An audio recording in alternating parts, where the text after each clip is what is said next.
Allora, noi ci siamo col solito appuntamento, parliamo di epidemia, parliamo di Covid e questo è l'argomento del giorno, quindi dobbiamo necessariamente affrontarlo. Il mio compagno di viaggio Riccardo Barberi è qui, non mi dare brutte notizie oggi Riccardo, con le tue slide non mettermi ansia, non mettermi tensione, fammi respirare, fammi stare tranquillo in questo weekend, ti prego, no?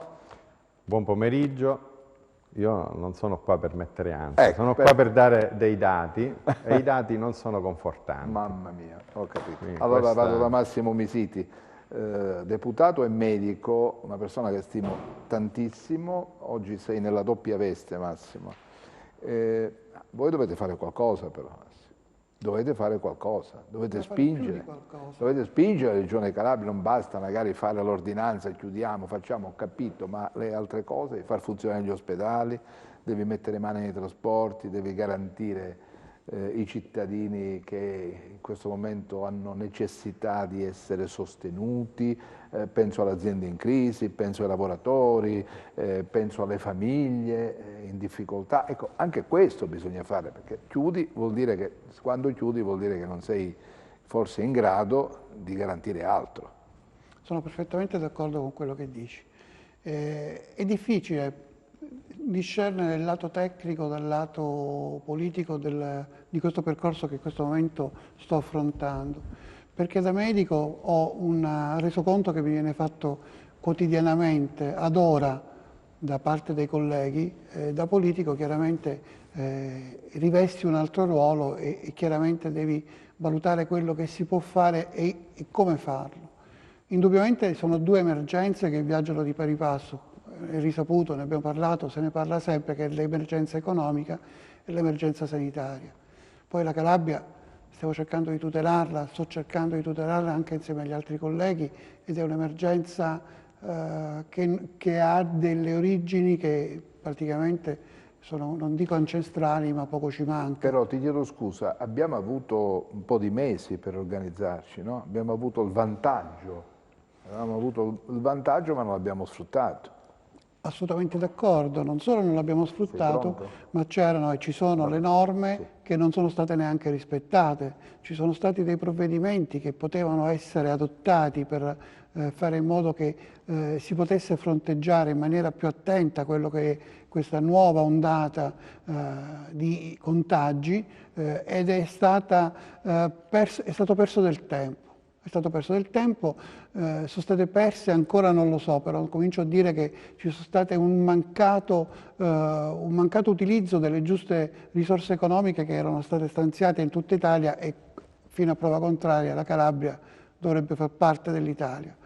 Di chi è la colpa in questo momento non te lo so dire, non riesco a dire la colpa è di un X persona, di un X ente, di un X sistema. In questo momento non mi interessa nemmeno. E neanche interessa. Colpa. A me quello che interessa è proteggere questa regione, fare in modo che i cittadini abbiano la sensazione che c'è qualcosa, qualcuno, un'idea, un progetto che possa tutelarli in questa fase, perché allora, sentirsi da soli ad affrontare un problema così enorme mette un po' di paura, onestamente te lo dico, mette un po' di paura. Io sono dello stesso avviso. Il governo nazionale, ho capito, scarica sulle regioni, sui sindaci, ma che cosa possono fare? Distinguerei, e scusa se ti interrompo, quello che si sa da quello che non si sa. C'è un qualcosa dove la politica non ha fatto e non sta facendo niente, c'è qualcosa invece che i medici stanno facendo.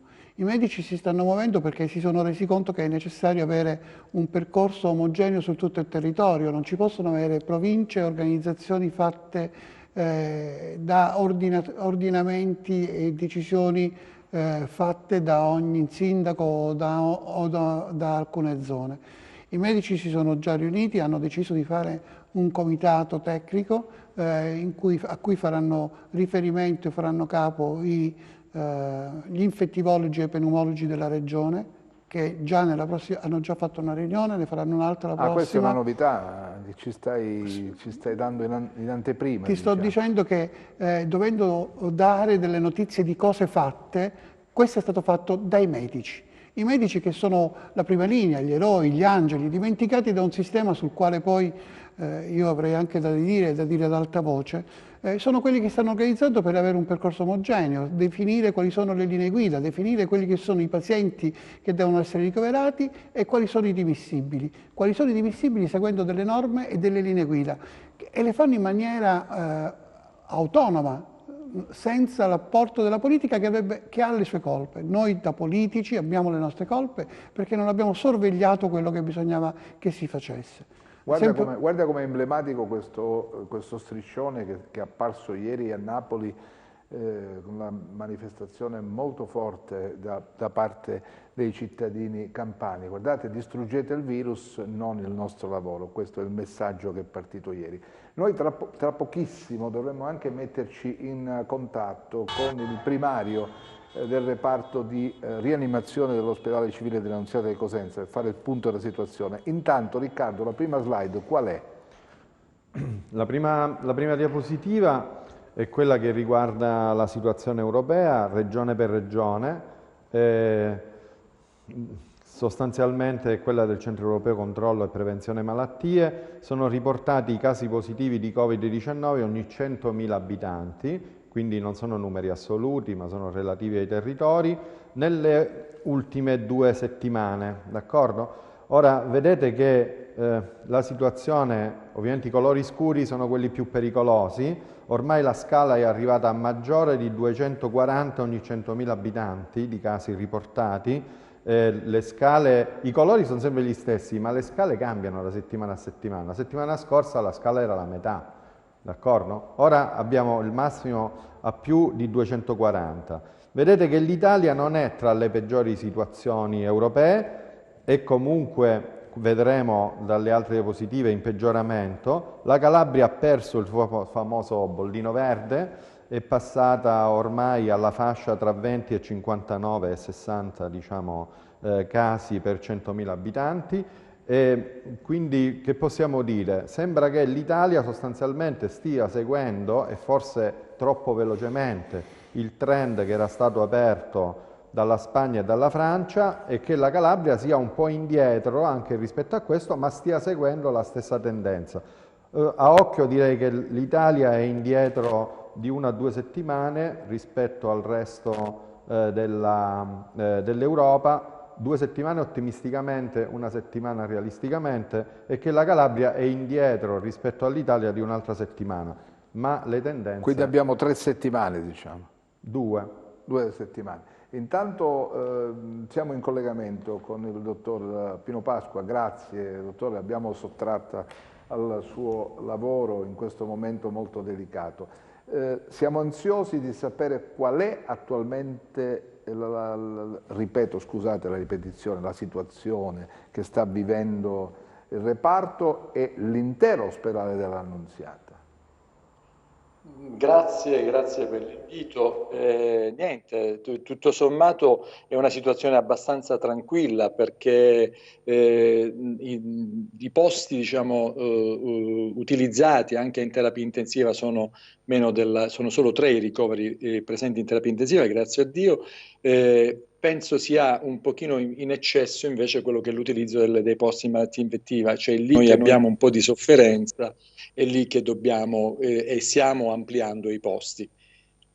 Ma io penso questo, magari se avessimo operato prima nell'individuazione di stabili strutture dove magari seguire le persone asintomatiche, no?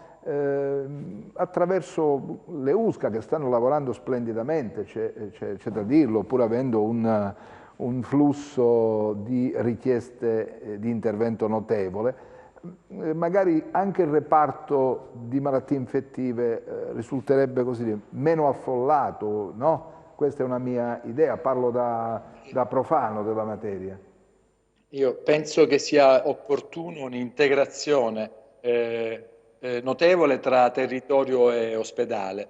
È normale, è chiaro, è evidente che l'afflusso che arriva in ospedale è elevato perché non filtrato a livello territoriale. bisogna lavorare tutti insieme, bisogna aumentare quello che è il filtro prima di arrivare in ospedale, non può essere la semplice sintomatologia a portare al pronto soccorso i pazienti. La maggior parte dei pazienti che arrivano in pronto soccorso di fatto potrebbero essere filtrati sul territorio.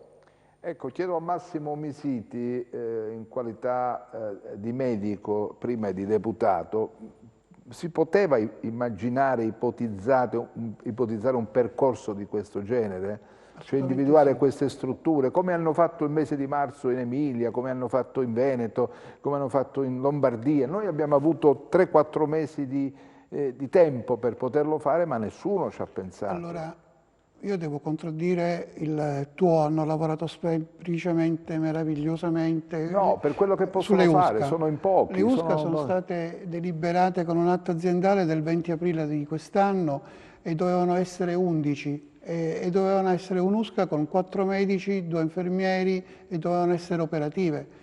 Non mi sembra che le USCA siano state attivate, non sono state attivate tutte e 11 le USCA, non sono stati assunti i medici che Però dovevano dire, essere 44 scusami, e invece sono soltanto 4. Massimo, però su Cosenza l'USCA che è stata attivata ha lavorato e sta lavorando. Ma non è il territorio Cosenza. Cosenza Sì. ha 700 comuni, ha 11 distretti che dovevano lavorare.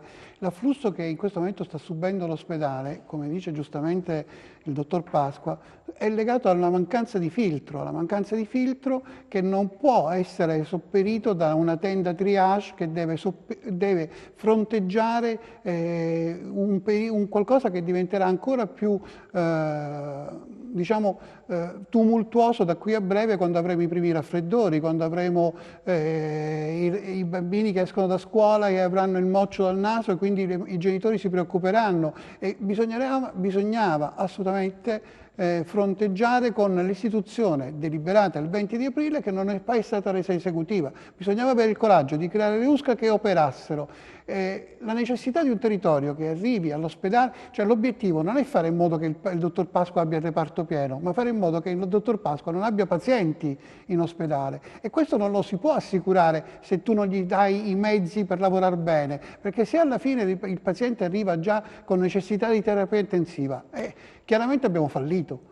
Non si fa un percorso che si dedica tutto a come potenziare solo ed esclusivamente le terapie intensive, ma bisogna fare in modo che il territorio sia in grado di lavorare, fare diagnosi precoce e lavorare su quelli che sono i mezzi a disposizione. Quindi io alzo una critica a quello che sarebbe dovuto essere fatto e non si è fatto. Chiedo al dottore Pasqua, i posti in terapia intensiva, come era stato promesso nei mesi scorsi, sono aumentati oppure no? La situazione dei posti di terapia intensiva sono praticamente abbastanza soddisfacenti, è chiaro, non dipende dall'ondata, dipende da quello che è la richiesta che si potrebbe verificare. Noi abbiamo 6 posti attualmente dedicati, di cui il 50% soltanto occupato, con la possibilità di implementare i 19 posti di terapia intensiva che noi abbiamo a 30 posti di terapia intensiva. Per cui potenzialmente tutti dedicabili in questo senso al Covid. Quindi l'azienda ospedaliera si è mossa mantenendo ferme quelle che erano le organizzazioni che c'erano fatti a marzo e nel tempo abbiamo implementato la possibilità di strumenti e mezzi per poter immediatamente aprire eventualmente tutti i posti di terapia intensiva. Riccardo, vediamo qualche altra slide che hai preparato. Qual è questa? Sì, in realtà mi ero permesso di fare il cronista nella prossima slide, scusami, ma... Vai tranquillo. Allora, perché ho fatto il cronista? Perché lo faccio solo per 30 secondi però. Perché c'è stato un appello a Mattarella e Conte di 100 scienziati molto importanti, guidati da Giorgio Parisi, che è un grande fisico italiano, che hanno detto attenzione, o si interviene immediatamente o noi arriveremo in breve a 400-500 morti al giorno, appellandosi al diritto alla salute individuale e collettiva che è sancito dall'articolo 32 della Carta Costituzionale. Parallelamente a Napoli, per esempio, come hai già mostrato, ci sono state delle manifestazioni di piazza importanti contro i vincoli, diciamo, che in qualche modo si mettono sul territorio per evitare l'espansione della pandemia. Vedi, siamo tra incudine e martello ora, questo è il punto. Cioè, queste istanze in qualche modo sono tutte e due corrette, nel senso che hanno una base giustificativa, ma sono inconciliabili tra di loro. Non ci saremmo dovuti arrivare a questa situazione. Ecco, in questo senso mi permetto di fare diciamo, di rimarcare questo fatto. Questa incursione giornalistica. Va esatto. bene. Ecco. Ora ti faccio vedere perché non saremmo dovuti arrivare. La diapositiva successiva mostra gli stessi dati a sinistra rappresentati in una scala lineare. Si tratta della variazione percentuale giornaliera dei contagi in Italia. Chiunque la può trovare sul sito del Sole 24 Ore. Invece a destra gli stessi dati sono riportati in scala semilogaritmica. Ora capisco che è spiacevole in televisione parlare dei logaritmi, però scusa, mi deve aiutare perché non sì, ti seguo. Allora i logaritmi permettono di espandere le scale e di, per esempio, come in questo caso, far vedere cosa succede quando i numeri sono molto piccoli.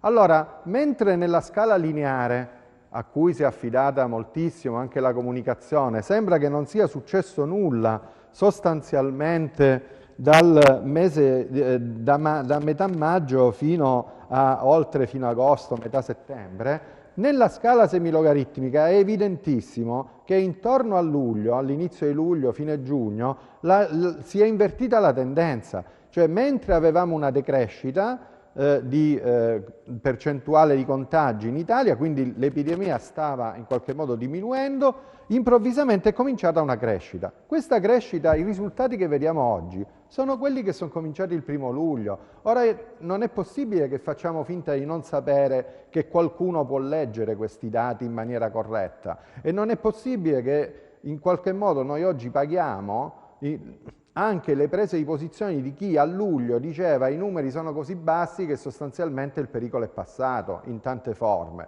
Il pericolo non era passato ed erano evidenti i segnali di ripresa e infatti se vedi c'è una regolarità in quella curva che fa impressione. La stessa cosa la troviamo nelle terapie intensive. Passiamo subito alla slide successiva perché così vedi. Le terapie intensive sono diminuite in Italia, sempre questa in scala semilogaritmica verticale, sono diminuite fino sostanzialmente a fine luglio, dopodiché hanno cominciato a ricrescere. Vedi che anche qui c'è una regolarità. Questa regolarità, per chi studia epidemiologia e sa cos'è una crescita esponenziale o se vuoi una crescita geometrica, se vogliamo metterla in termini di conteggi singoli, bene, è evidente che il fenomeno è partito a fine luglio, inizio agosto. Allora, quando si osservano queste cose in una situazione epidemiologica di pericolo, non si può far finta che ad agosto stavamo tutti bene. È quello che invece abbiamo fatto. Io posso capire che si è rimandato in qualche modo gli interventi che sono stati anche ricordati prima, fino sostanzialmente a metà luglio, inizio agosto, ma dopo i segnali c'erano tutti. Quindi non è nemmeno possibile immaginare che questi segnali non siano stati intercettati, perché allora sarebbe veramente... Cioè, da incoscienti. Sì. Ecco, usiamo un termine leggero, da incoscienti. Mi date, dottore Pasqua, voglio chiedere, ma da marzo ad oggi abbiamo capito qualcosa in più di questo virus e abbiamo qualche strumento in più per combatterlo dal punto di vista anche farmacologico? Ma sicuramente sì, io ritengo che da quella che è l'esperienza che noi stiamo rivivendo in questo periodo non c'è una riduzione dell'intensità e della virulenza del virus stesso, c'è una recrudescenza piuttosto evidente e crescente. C'è però un approccio diverso da parte nostra, ecco per cui io prima nella prima domanda che facevi a Attilio avevo detto maggiore collaborazione tra azienda e territorio. Il paziente, se trattato prima, se con quelli che sono i dati scientifici certi adesso di un protocollo standardizzato a livello nazionale, non arriva in malattia infettiva, non arriva in terapia intensiva, cioè quindi è lì il problema, cioè noi dobbiamo trattare sintomatologicamente e terapeuticamente il paziente nella primissima fase del contatto col virus. Questo lo possiamo fare perché gli strumenti che abbiamo adesso a disposizione, cioè alcuni farmaci che hanno dimostrato essere sicuramente benefici nell'azione contro il coronavirus, potrebbero migliorare quello che è la situazione generale. Ma noi in fatto di ventilatori polmonali e tutto ciò che c'era, insomma, siamo attrezzati? Io ripeto, assolutamente sì. Noi abbiamo la copertura totale dei 30 posti, abbiamo lo strumentario, quello che dicevo prima, necessario per poter completare. Anche i letti sono arrivati dalla protezione civile, oltre ai ventilatori, a parte quella che era, diciamo, la dotazione che già la terapia intensiva aveva. C'è stata anche una buona e ottima iniziativa da parte dei cittadini, sì, dei cittadini che hanno, adesso ripristiniamo il collegamento, è sempre così Skype ogni tanto. Massimo Misiti, ma mi chiedo, negli ospedali di periferia per esempio potevano essere trasformati in ospedali Covid, poteva essere pensato un percorso di questo genere, no? Sì, manca quello che è il coordinamento tra l'ospedale territoriale e l'ospedale hub. Ma ti chiedo, ma un commissario non dovrebbe fare anche questo? Oltre a guardare i conti, Su questo 2 più 1, insomma. Io su questo ho delle idee ben chiare, in quanto non ci possono essere tante teste a comandare in un percorso di questo tipo. Non ci può essere una struttura commissariale, un dipartimento, i direttori generali degli ospedali, i direttori delle strutture periferiche. Bisogna avere delle organizzazioni. L'organizzazione che è stata presa adesso dai colleghi pneumologi di malattie infettive ha questo scopo: dare delle linee e degli obiettivi da seguire in tutto il territorio regionale in maniera omogenea. Non è possibile che in alcuni percorsi si abbia una eccellenza e in altri ci sia una paura del trattamento del sintomo. Noi dobbiamo curare i pazienti facendo prevenzione. La prevenzione, come diceva il dottore Pasqua, è non arrivare in terapia infettiva, non arrivare in terapia intensiva, facendo una giusta prevenzione. I mezzi ci sono e anche le risorse economiche. Quindi se la domanda è, i territori avevano la possibilità... Bisogna assumere però, ma bisogna assumere però, bisogna assumere medici, bisogna assumere infermieri, bisogna dare atto, bisogna potenziare la struttura del 118, bisogna che ci sia un 118 che abbia, per come è stabilito anche dal decreto rilancio, una sede operativa che sappia come smistare i pazienti, perché se in questo momento da tutta la provincia di Cosenza arrivano tutti all'ospedale di Cosenza e l'ospedale è saturo perché far fronte alle esigenze e magari c'è un altro ospedale che potrebbe fare da filtro, perché non sfruttarlo? Perché non metterlo in interconnessione? Stiamo parlando di digitalizzare il sistema sanitario e sburocratizzare il percorso amministrativo.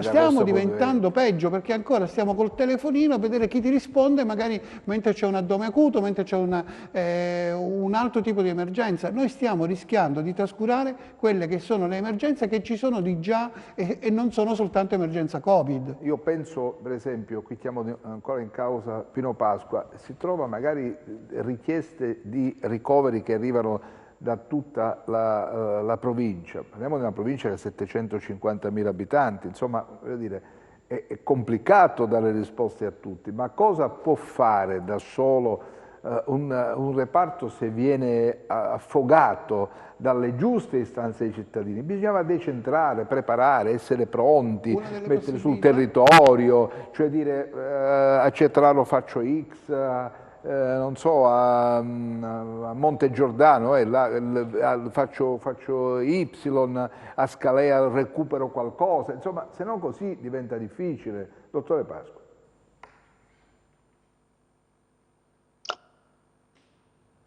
Non so se è arrivato per intero il messaggio. Attilio, c'è stato un momento, non so se è rivolto a me, c'è stato un momento che non ti sentivo. Ho sentito la parte finale della domanda, penso che, non so se l'hai rivolta a me. Sì, perfetto, allora ho capito la domanda. C'è stato un momento in cui non ti sentivo. Io penso che l'organizzazione che si era data alla Regione a marzo aveva del buonsenso. Questo ci ha garantito di essere una delle regioni più virtuose d'Italia. Dobbiamo ripercorrere proprio quelle organizzazioni, ripercorrere quei percorsi, dobbiamo riorganizzare bene anche la periferia. Non ci scordiamo, diceva il dottor Misiti, che l'hub è anche centro di riferimento non solo per i pazienti Covid, ma anche per tutta quella che è la patologia acuta che arriva di riferimento. Per cui non possiamo chiudere l'ospedale e esclusivamente orientarci verso il Covid, pur nella sua importanza, pur nella sua valenza, pur nella necessità di concentrarsi in questo senso. La periferia va riutilizzata, gli SPOC vanno riutilizzati, hanno avuto anche loro gli strumenti per poter aprire i posti di pazienti Covid. Diciamo che per onestà del vero noi ci siamo organizzati con le altre terapie intensive su quei pazienti che, non avendo necessità di urgenze super specialistiche, vengono trasferite in quegli ospedali. Ma questo non basta, cioè sicuramente se dovesse esserci un aumento notevole ed esponenziale della richiesta, la riorganizzazione anche sul territorio va fatta e va fatta rapidamente. Noi ci fermiamo pochissimi istanti, c'è la pubblicità, rimanete con noi perché abbiamo tante altre cose da approfondire e da farvi vedere, perché Riccardo ha una serie di slide che sono molto interessanti, dalle quali si evince quella che sarà l'andamento dell'epidemia. A tra poco.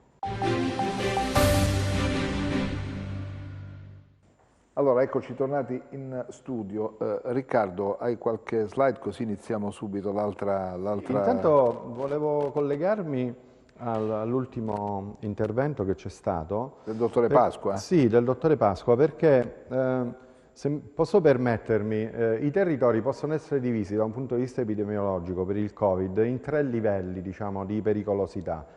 I territori in cui si verificano casi isolati, per esempio territori in cui arrivano persone dall'esterno, che era la nostra situazione a marzo-aprile, quindi non c'erano... autoctoni, no? Esatto, non focolai autoctoni. Focolai locali di rilievo. Poi c'è la clusterizzazione, dove invece ci sono focolai locali di rilievo, ma ancora sono concentrati in pochi posti che possono essere identificati. E infine c'è la diffusione su tutto il territorio. Noi in questo momento siamo in Calabria nella fase di clusterizzazione. Abbiamo i focolai locali, non sappiamo nemmeno se li abbiamo individuati tutti, e cominciano a diventare importanti. Quindi ovviamente non siamo nella situazione della Spagna o della Francia, dove ci sono delle regioni in cui la diffusione è ormai omogenea su tutto il territorio, quindi praticamente è impossibile fare più il tracciamento. Ma se andiamo a vedere la diapositiva successiva, il rapporto nuovi casi, persone testate, possiamo vedere che noi in una ventina di giorni, diciamo tra 20 e 30 giorni, siamo passati da una percentuale di nuovi casi intercettati rispetto alle persone controllate, che era di qualche %, siamo passati al 16%. Cioè il 16% è un numero che evidentemente non permette più di fare il tracciamento. Questo ovviamente è un valore medio italiano, ma non permette più di fare il tracciamento. Peraltro, essendo un valore medio, ci sono dei posti dove questo valore è più alto e dei posti dove è un po' più basso. Ma se non puoi fare più il tracciamento, come se ne esce? Ma siamo già fuori da questa possibilità. E allora di che parliamo? Sempre il tracciamento? Di che parliamo? Allora, dobbiamo continuare a farlo, però la realtà è che ci dice che ormai è stata superata una soglia di guardia. Allora, in Calabria, dove ancora siamo vicini a questa soglia di guardia, sarebbe bene intervenire immediatamente, perché non è che noi stiamo per entrare in una fase di crescita esponenziale, ci stiamo già dentro anche in Calabria, completamente dentro. Massimo Misiti, e allora come possiamo uscirne? Perché abbiamo fotografato questa situazione e Riccardo, l'ottimo Riccardo, ci ha dato il quadro della situazione, abbiamo ascoltato anche dal dottore Pasqua qual è la situazione, che al momento è assolutamente sotto controllo dell'ospedale, però dobbiamo metterci in testa che va fronteggiata questa emergenza, perché con l'arrivo del freddo, della stagione in cui cominciano ad esserci i primi casi di influenza, sarà un'operazione complicatissima poi muoversi. Abbiamo 2 linee da seguire, a mio parere. La prima è quella di fronteggiare, fronteggiare in questo momento quello che è lo stato di fatto del contagio e dei pazienti affetti da Covid. L'altra è quella di far crescere da parte del cittadino calabrese la prevenzione. Io ribadisco che la prevenzione è la migliore cura che noi dobbiamo e possiamo e dobbiamo adottare. È importante far capire che gli assembramenti sono assolutamente da evitare, è da far capire che non si possono fare le feste, le riunioni, la cosiddetta movida. Questa è la parte che poi è stata demandata ai comuni, ai sindaci, che sono in difficoltà perché chiaramente devono fronteggiare anche le dimostranze dei commercianti, dei ristoratori. Quindi è un percorso arduo da seguire. Dal punto di vista sanitario, la prevenzione, quindi primi sintomi, rivolgersi al medico, rivolgersi alle USCA. Le USCA devono lavorare, devono essere attivate, devono essere fatte le assunzioni, deve essere centralizzato il percorso con il famoso 118 che deve avere la possibilità di eseguire dei tamponi. Altro sistema che deve essere fatto è il sistema dei tamponi. Ma allora, i laboratori, può esserci allora, solo un solo laboratorio che lavora? Sui tamponi noi abbiamo un ospedale che sta facendo 600 esami al giorno, cioè praticamente stanno lavorando giorno e notte i colleghi, 4 colleghi, stanno lavorando giorno e notte. È necessario istituire un percorso riconosciuto di altri laboratori che possano eseguire, oltre gli esami con i tamponi nasofaringei, anche dei tamponi genici che diano la possibilità di dare una prima risposta. E questo dipende dall'organizzazione Scusi, ma perché non mettiamo così a disposizione dei cittadini, prepariamo queste e fa parte di quello che stanno organizzando questi laboratori ambulanti, non so come io lo uso impropriamente, allora, parlo di laboratori ambulanti, ma arriva il cittadino, in 15-20 minuti ti dà il risultato, sappiamo già, mappiamo, no? Il territorio, così si mappa. In Toscana, nel periodo... Ma noi perché non lo facciamo? Perché c'è sempre qualcuno, la burocrazia calabrese sta superando... ma in questo momento, in un momento così delicato, così difficile, così urgente, noi possiamo stare legati che quello per l'autorizzazione dell'altro, cioè in questa regione, nella Salernitana, non si capisce chi fa che cosa. È quello che stavamo dicendo poco fa. In questo momento non si capisce chi deve autorizzare l'apertura di questi laboratori che permetta di fare i tamponi molecolari e i tamponi igienici. È stato chiesto che venga definito chi li deve fare. C'è un silenzio assordante su chi deve autorizzarlo e chi lo autorizza poi vuole la firma del Ministero. Quindi non solo c'è la possibilità da parte della Regione, un ufficio ben preciso della Regione, autorizzare l'apertura anche di ambulatori temporanei, perché in altre regioni allora, faccio l'esempio delle altre regioni avendo un panorama nazionale. Nel periodo Covid, del clou del Covid, del periodo marzo-aprile, in Toscana le ambulanze andavano a fare i tamponi a domicilio. In Calabria non è stato fatto e non si è potuto fare.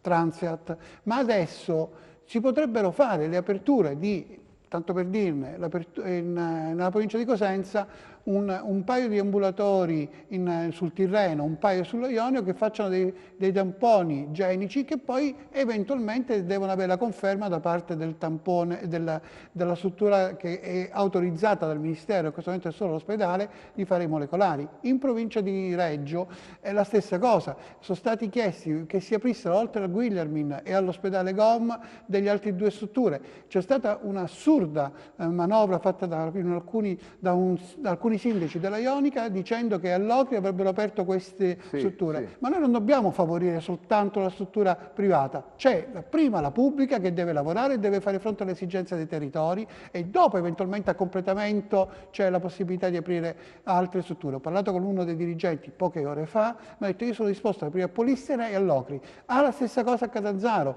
ho parlato con il responsabile delle malattie infettive, è disponibile addirittura a mandare i suoi medici, quindi la disponibilità dal punto dei sanitari è totale. Ma chi deve decidere? Perfetto, è quello il problema, siamo sempre allo stesso posto, bisogna alzare, adoperare, non so se le armi della stampa, e qui chiedo aiuto ma noi lo facciamo che ci dia una mano e dica il signor X non vuole autorizzare, perché noi dobbiamo difendere la salute del cittadino, come diceva prima l'ingegnere. C'è un articolo ben preciso della Carta Costituzionale che dice che il cittadino deve essere tutelato, in Calabria non è tutelato dalla burocrazia e da chi si nasconde dietro questo percorso burocratico che ci porterà sicuramente a non essere più una delle regioni più virtuose d'Italia. Noi insieme alla Basilicata, come diceva e ricordava bene il dottore Pasqua, la Regione Calabria ha dato la maggiore dimostrazione di capacità di gestione dell'infezione e dei contagi. In Calabria purtroppo fino al 30 di settembre, o per fortuna, avevamo soltanto 96 decessi per Covid in tutta la regione. Erano i medici che hanno lavorato nelle malattie infettive e nelle strutture di terapia intensiva, sono stati i migliori in assoluto, giudicati a livello nazionale. Non lo sto dicendo perché, lo sto dando i numeri, sono numeri che sono scritti. È soltanto il perdersi, la perdita di tempo a cui faceva poco fa riferimento ingegnere, che ci vede indietro, in ritardo, e in questo momento se non facciamo, se non sburocratizziamo, se non alziamo la voce, noi avremo da qui a brevissimo, non a domani, a ore, dei danni irreparabili nei confronti dei cittadini. C'è chi ha le responsabilità, deve assumersene le colpe e deve fronteggiare quelle che sono le esigenze dei cittadini in maniera assoluta. Sottoscrivo. Pino Pasqua, poi lasciamo perché giusto lei è in reparto, quindi non possiamo intrattenerla molto con noi. Ci piacerebbe, ma capiamo benissimo che sono delle gente, sono i pazienti a cui va data sempre massima attenzione e priorità assoluta. Oggi mappare, fare uno screening di massa, perché come diceva Riccardo Barberi, la questione legata al tracciamento ormai, se i numeri crescono in questo modo, diventa difficile, perché il tracciamento adesso è fallito in tutta Italia, mi pare che abbiano difficoltà proprio, non riescono più a seguire l'evoluzione. Noi abbiamo un calabrese che lavora alla scuola di criminologia di Vibo, che ha fatto qualcosa sulle cellule telefoniche. Sulle cellule telefoniche ha fatto una mappatura che è stata prospettata a marzo. Stiamo parlando di qualcosa che c'era già, non è stato mai preso in considerazione, e la sua proposta, una proposta di analisi matematica di questi percorsi sulle mappature, era stata già fatta, era stata già proposta. Ed è stata proposta anche da me ai vertici del governo. Qual è il problema? Il sistema d'affari. Ho capito. Sentiamo prima, perché sennò poi la linea va via, sentiamo l'ultima battuta del dottore Pasqua. Ecco, allora, se salta il tracciamento bisogna mappare, bisogna farlo attraverso lo screening, quindi fare tamponi ovunque per avere la geografia dell'andamento proprio della pandemia. Solo così possiamo uscirne, no? Io penso che è il cane che si morde la coda. Se noi non abbiamo il personale, non abbiamo la possibilità di effettuare tutti questi tamponi, sarà difficile poterli screenare rapidamente. La cosa buona è che le risposte adesso sono, nella tempistica si sono accorciati notevolmente. Noi abbiamo dei tamponi con possibilità di risposta a 60 minuti, con un massimo di 180 minuti. Questo sicuramente sì, aumentare il numero dei tamponi è sicuramente un modo come poter avere una mappatura anche proprio reale della situazione. Il problema è che è cambiato anche diciamo, la quantità dei contatti che il singolo positivo ha. Nel periodo marzo-aprile il lockdown ha creato una possibilità di allontanamento sociale, nel periodo estivo c'è stato l'avvicinamento, quindi questo ha aumentato ed è questo il risultato che noi abbiamo in questo periodo. Però diciamo che per onor del vero ci stiamo lavorando, sta lavorando sia la Regione che noi a poter migliorare quello che sono il nostro approccio.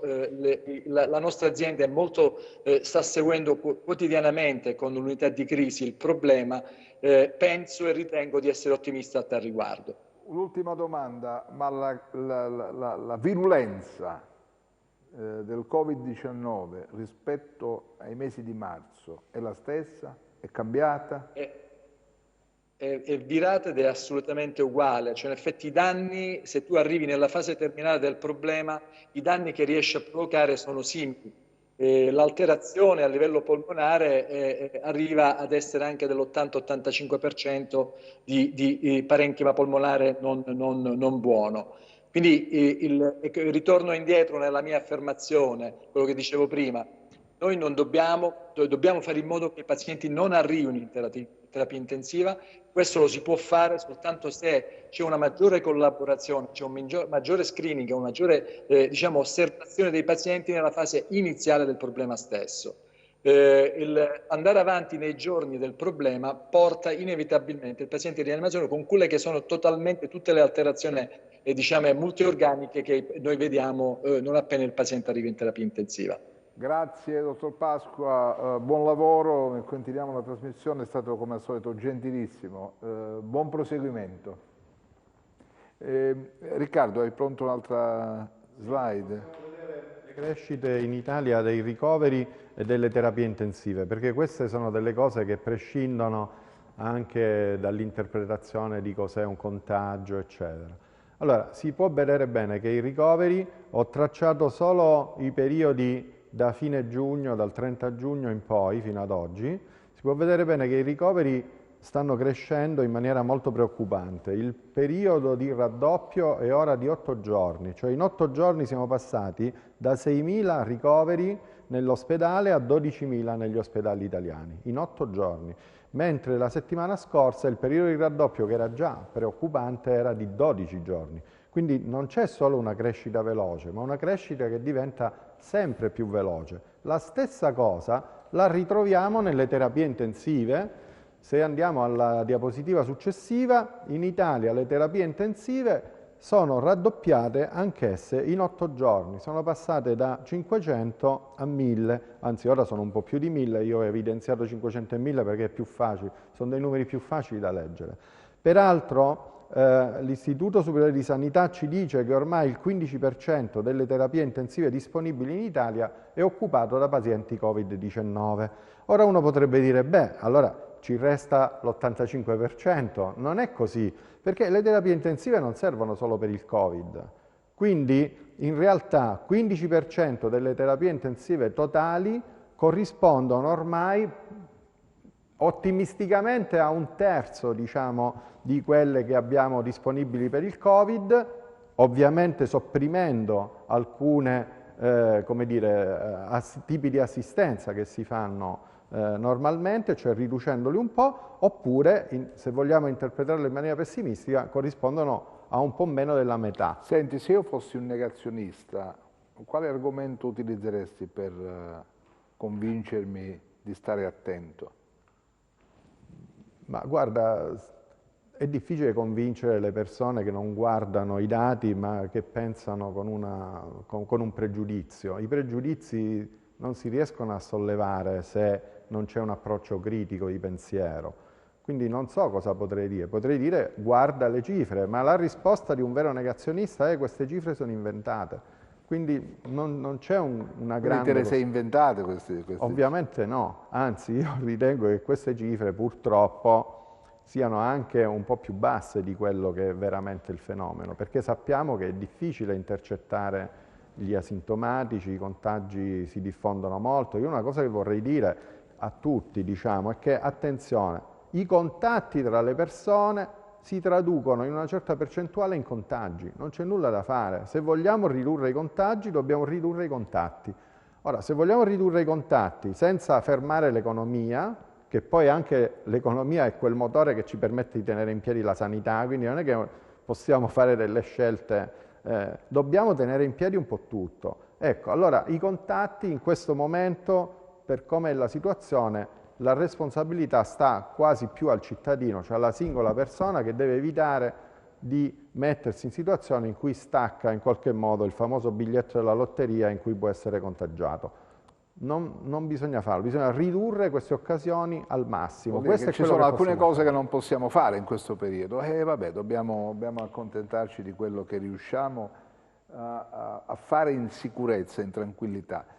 Massimo Misiti, frequenti Montecitorio, quindi senti, partecipi a tante riunioni, perché il governo su questo insomma, è concentrato, è la cosa più importante. E quello che si aspettano i cittadini è che lo Stato sia capace di proteggere la salute dei cittadini, ma anche di salvaguardare un sistema economico che è già ridotto a situazioni di deficitarie. Mi chiedo e ti chiedo se, perché i giornali stamattina evidenziano alcuni passaggi dicendo guardate che il governo sta pensando di inasprire, no, le misure contenute nell'ultimo DPCM. Ne sai qualcosa?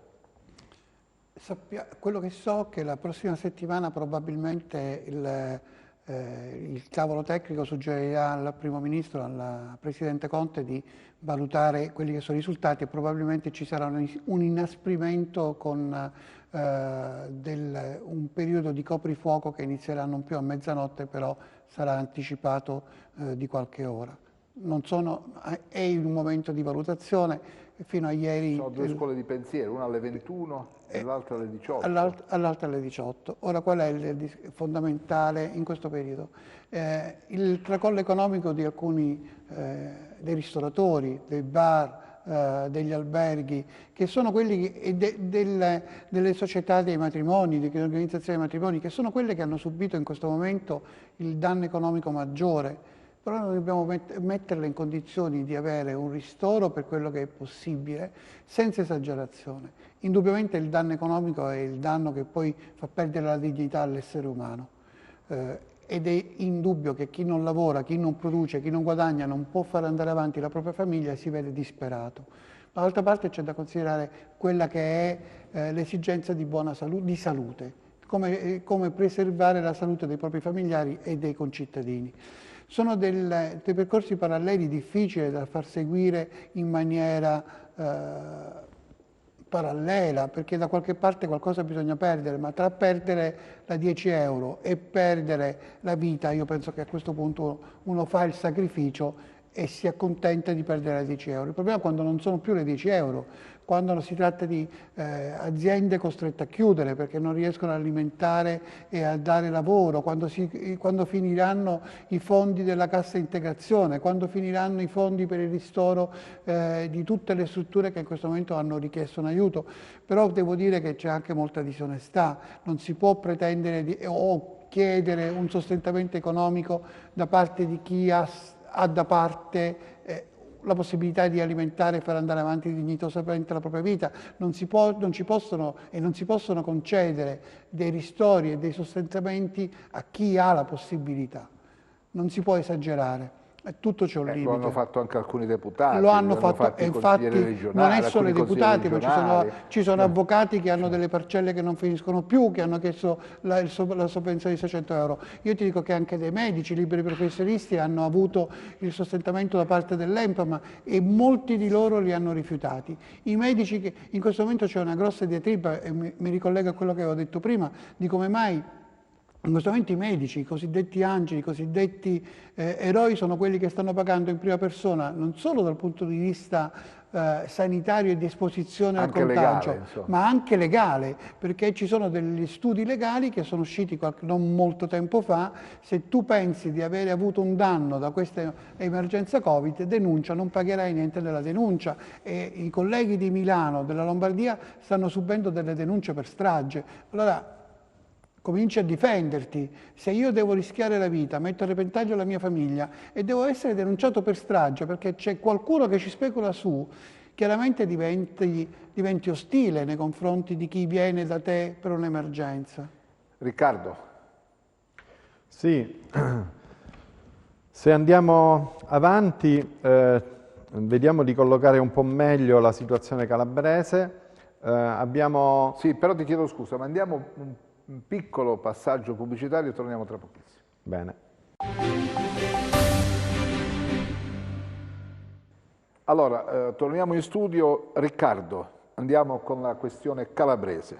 Sì, volevo mostrare appunto la situazione non solo calabrese ma anche un po' più nel dettaglio provinciale, così come viene vista in confronto al resto del paese.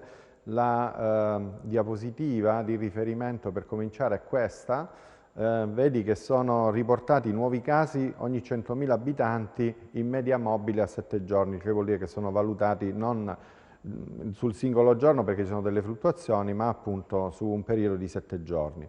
Una settimana fa la scala per misurare i nuovi casi per 100.000 abitanti era sostanzialmente ferma a 24 ogni 100.000. Questo era il valore oltre il quale c'erano i casi peggiori in Italia. La scala che abbiamo oggi invece, vedete, è già suddivisa con un, diciamo, massimo di 66. Cioè vuol dire che da 24 siamo passati a 66 per poter fare la stessa mappa, il che vuol dire che è più che raddoppiata, diciamo, in questo momento la densità di nuovi casi in Italia rispetto al Covid-19. E poiché questo avviene in una settimana, abbiamo visto nei grafici precedenti che il raddoppio per altri parametri è di 8 giorni. Quando Parisi diceva attenzione che arriveremo a 400 morti, ma se ora abbiamo 100 morti, il raddoppio di questo parametro vuol dire che in una settimana, 8 giorni, ne avremo 200 al giorno e in un'altra settimana, 8 giorni, ne avremo 400. Non stiamo parlando di cose proiettate tra 6 mesi, stiamo parlando di cose proiettate fra 2 settimane, 3 settimane al massimo. Quindi questa situazione è veramente emergenziale, non si può sottovalutare questa cosa. La stessa cosa per la Calabria. Noi abbiamo una situazione un po' migliore. Se torniamo alla diapositiva precedente, si vede che la provincia di Cosenza, no, quella di prima, la provincia di Cosenza ha, vedete, 6 casi ogni 100.000 abitanti, mentre quella di Reggio Calabria ha 11, Milano ne ha 48. Ma quanto ci vuole a passare da 11 a 48? 3 passaggi. Cioè vuol dire 3 settimane. Quanto ci vuole a passare da 6 a 48 se la crescita continua? 4 settimane. Cioè voglio dire, il tempo che abbiamo è breve. Siamo solo un po' indietro rispetto a quello che sta succedendo altrove, ma la dinamica purtroppo è la stessa. Tant'è vero che se andiamo a vedere ora la diapositiva successiva, quella dell'indice di trasmissibilità, regione per regione, vediamo che la Calabria è in una situazione leggermente migliore delle altre, ma non eccezionalmente migliore, perché quasi tutte le regioni sono ormai nell'area di espansione dell'epidemia, cioè hanno un indice RT maggiore di 1, d'accordo? Mentre per tenere a bada l'epidemia questi valori dovrebbero stare sulla sinistra, nell'area di riduzione. E la Calabria, diciamo, in media è molto vicino a 1, ma in realtà vedete che ha picchi che lo superano nettamente, perché quella barra indica l'errore di misurazione di questo indice RT. Questo è il punto. Diciamo, se tutte le regioni sono passate in una fase di espansione per l'epidemia, qualcosa bisognerà fare. Se la Calabria è un pochino indietro, non vuol dire che resterà così, vuol dire che se sta seguendo la tendenza delle altre regioni, la prossima settimana troveremo quel pallino spostato nettamente sulla destra, d'accordo? Con grande pericolosità per tutti.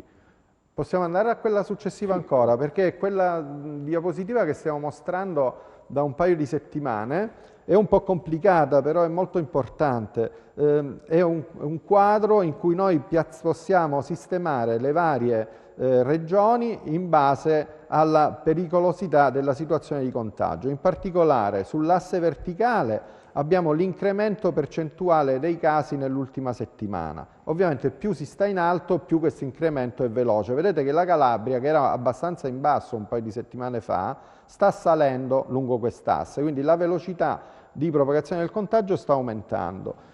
Sull'asse orizzontale invece abbiamo i casi attualmente positivi per 100.000 abitanti, quindi normalizzati al numero di abitanti e la densità dei casi.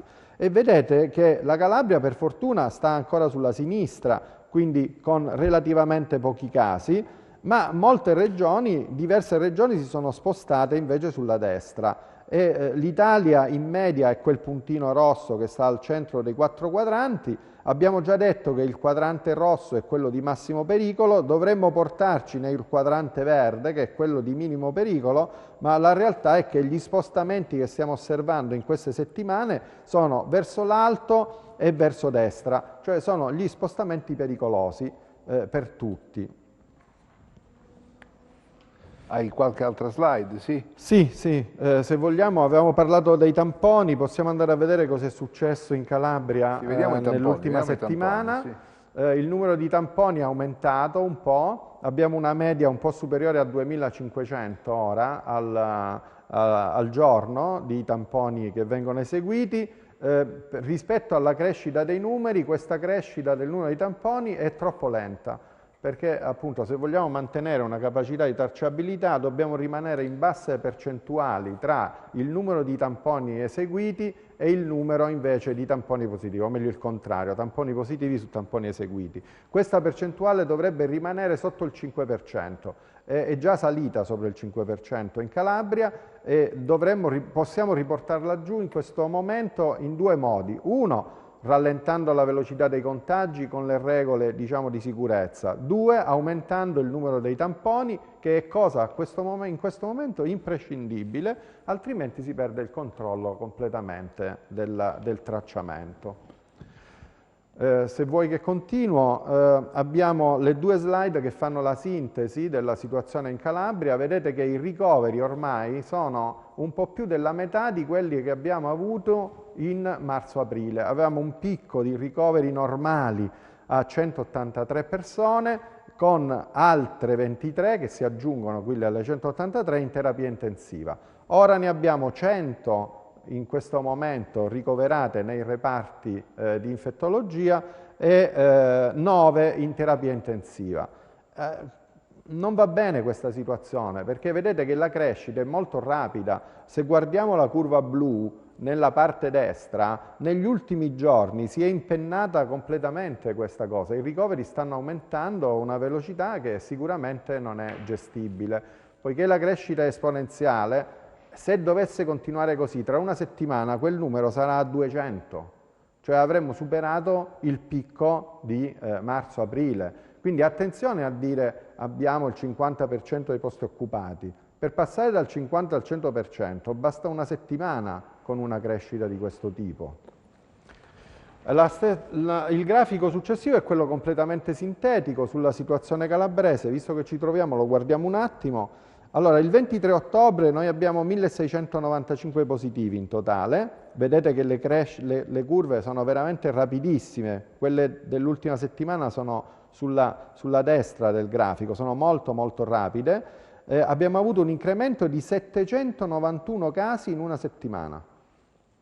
791 casi, 100 ricoverati con sintomi più 49, 9 ricoverati in terapia intensiva più 5, 1537 in isolamento domiciliare più 737. Vedete che questi numeri sono diventati importanti. Abbiamo avuto purtroppo anche un decesso nell'ultima settimana e sono guarite 64 persone. Allora, questi numeri non possono non farci preoccupare, cioè se io facessi finta che questi numeri corrispondono a una situazione controllabile solo perché ancora i reparti non sono saturati, prenderei in giro me stesso per primo. Cioè questi numeri sono molto preoccupanti perché la crescita è diventata rapidissima. Vedete, 791 casi su un totale di 1600, vuol dire che in una settimana abbiamo incrementato il 50% il valore che avevamo prima, cioè non si può fare così. Il professor Barberi è sicuramente una risorsa, Visiti, no? Cioè dà delle chiavi di lettura molto interessanti e per chi è preposto poi a gestire trova in queste slide le indicazioni di quello che potrà avvenire domani. Lui fa una cosa molto bella, ti porta i numeri, adatta i numeri a quello che è il quotidiano.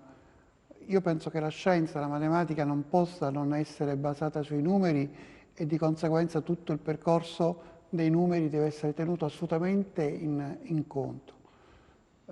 E i numeri a cui fa riferimento lui sono i numeri più belli del quotidiano. La sanità non si può gestire solo con i numeri del risparmio. Non si può non si può pensare di fare sanità tagliando, non si può pensare di fare sanità non assumendo, quindi riducendo i numeri dell'assistenza, riducendo il turnover. Non ci vuole un manager per fare una cosa del genere. Non c'è bisogno del medico, non c'è bisogno dell'esperto. Il matematico, il fisico, lo statistico è quello che ti dice come approcciare a un percorso scientifico e come su quel percorso scientifico creare dei dati reali.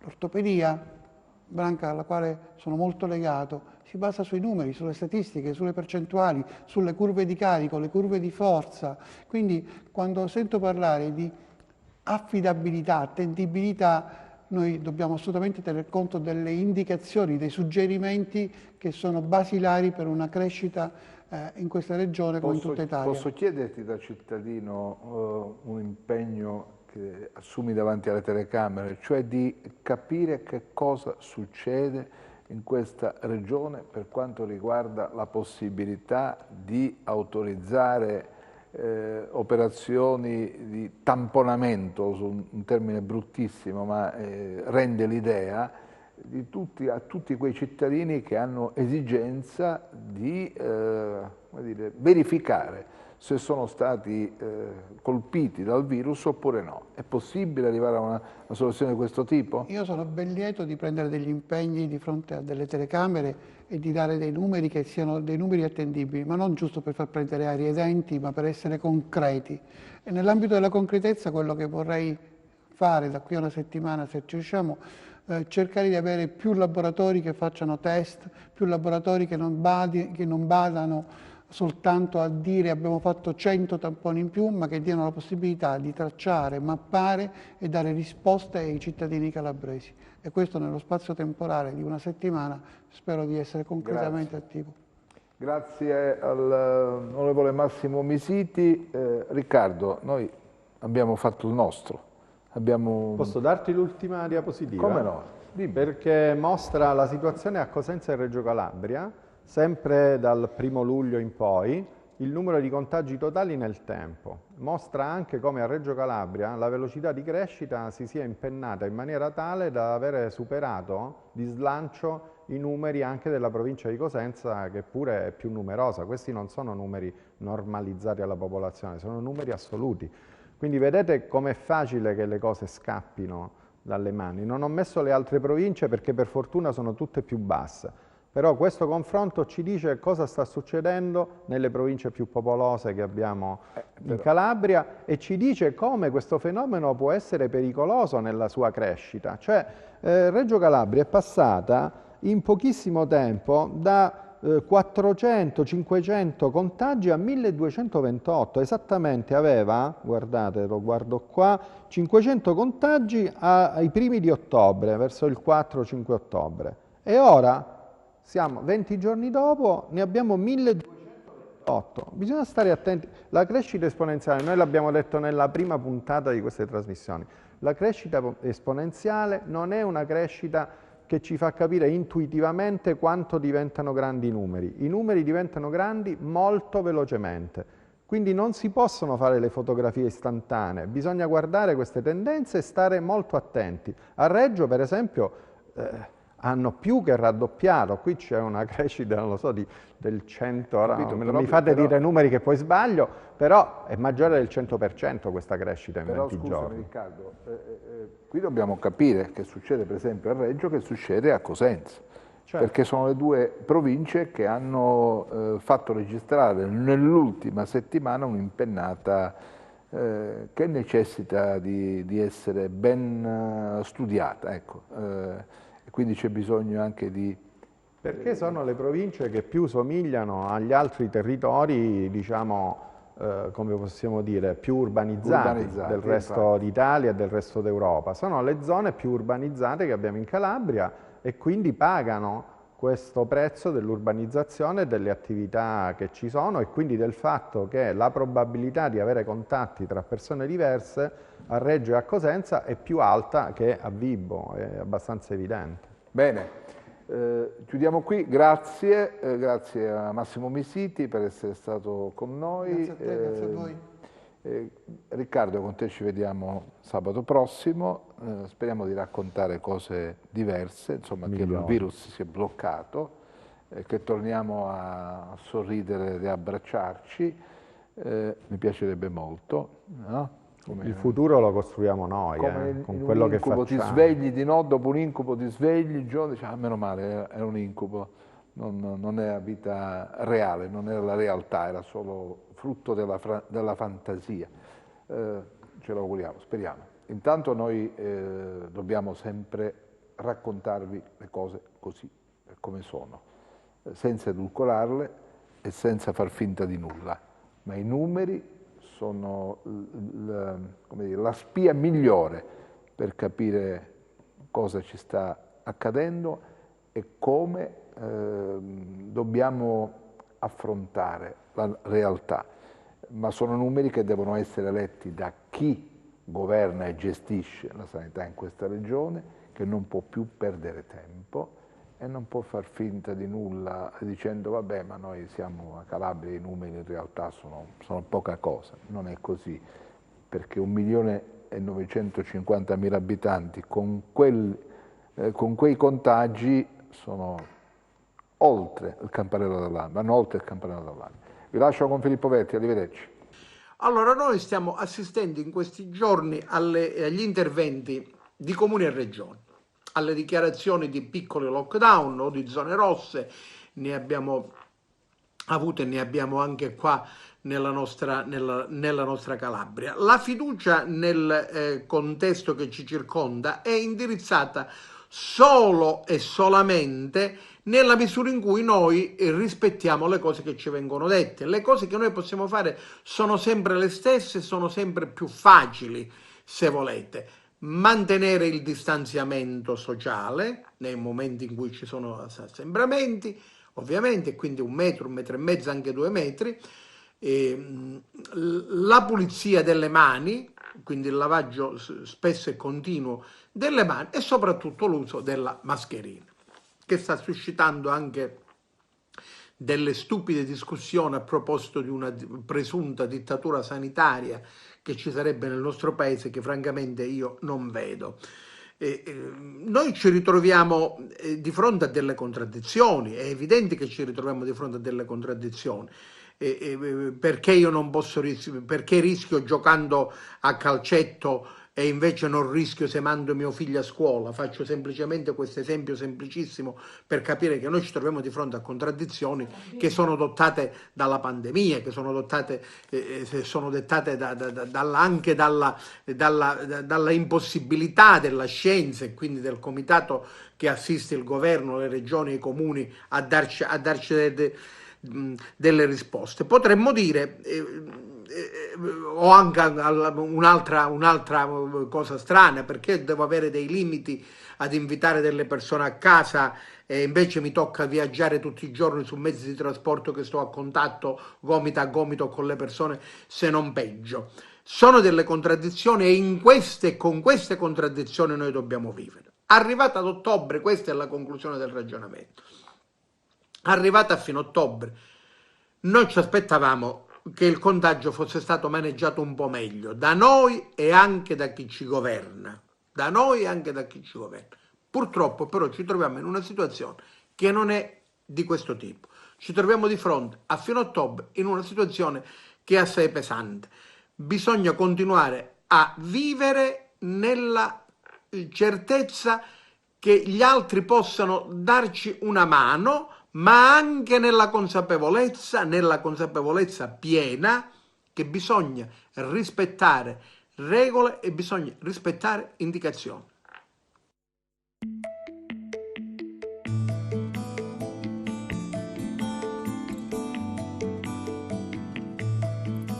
Chissà terra brucia come un sole ad agosto, la mi fare diventare niente fumo e tutto arrosto. E quando guardo il cielo, è il cielo più bello che c'è, che quando ti risbigli dici è me. Ci sono posti che su pugni, altri posti su carezze, certe volte su mugugni, altre volte su bellezze. Dico che terra mia, con una virgola si cangiasse, perciò chi ne ci ha messo punto, con una gomma ci passasse. Ero cancellassa, chissà terra nostra, balla tarantella, si piglia chitarra e suona calavessella. Chissà terra nostra, fa l'amore con mare, si stenna a spiaggia e s'asciutta lo sole, chissà terra nostra è verde come speranza, quanta gente ti sparra e poi ci viene a vacanza, chissà terra nostra è sostanza e cultura, chissà terra nostra è senza paura. Il giornale parla, tante volte cose brutte, di una terra abbandonata e di anime distrutte, eppure c'è gente buona che combatte per ti fa sta meglio, che son chiova almeno giorna e ti dice io ti dugno e non ti pigli. Chissà terra nostra balla tarantella, si piglia chitarra e suona calavrisella, chissà terra nostra fa l'amore con mare, si stenna a spiaggia e s'asciutta lo sole, chissà terra nostra è verde come speranza, quanta gente ne sparra e poi ci viene a vacanza, chissà terra nostra è sostanza e cultura, chissà terra nostra è senza paura. A ciopè a ti fa bagno, scendi sottare i bronzi, sagli e vidi l'arco magno, a Ruionio le castella, un vale a 1000 cartoline, chissà terre petali rosa e nessuno ci voglio e spine. Ci va più e spine.